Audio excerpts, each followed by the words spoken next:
সব্যসাচীর সঙ্গে?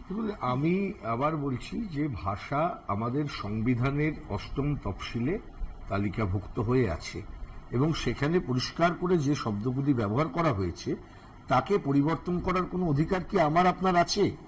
কারুর কি আছে? এই অধিকার আমাদের কারুর নেই।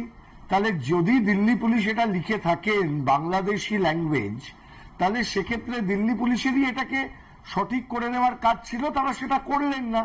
তাহলে পরিষ্কার বোঝা যাচ্ছে, উল্টে দেখা গেল যারা রাজনীতির তাস খেলবার সেটা নিয়ে তাস খেলতে নেমে গেলেন। ফলে ওদের চিন্তা ভাবনা, দিল্লি পুলিশের অ্যাকশন এখন তো মনে হচ্ছে সবটাই ডেলিভারেট, প্ল্যান্টেড, পরিকল্পিত, সুপরিকল্পিত হয়ে অবস্থায় আমাদের ভাষাকে অপমান করার জন্য করা হচ্ছে। অনুপ্রবেশের সাথে ভাষাকে মেশানোর কোনো প্রয়োজনীয়তা কি আছে? দেখুন, আমি একবার একজন বাংলাদেশের এক কবির সাথে আবার কথা হয়েছিল। তিনি আমায় বলেছিলেন সম্ভবত বাংলাদেশের সব জেলাগুলি মেলালে প্রায় 50টার মতন ডায়ালেক্টস হয়।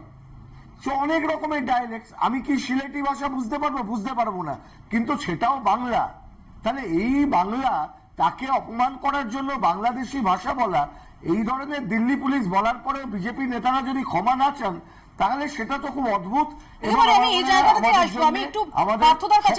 বিপজ্জনক। এমনকি আমি কোনো রূঢ় শব্দ ব্যবহার করব না দীপ্তাক্ষ বাবু, আমি আগের বারে দু একটি শব্দ ব্যবহার করেছি, আপনার কাছে আমি ত্রুটি স্বীকার করছি আপনার শব্দের জন্য, কারণ এটাও এই বাংলা ভাষার মিষ্টতা, এটা অন্য জায়গায় হতো না।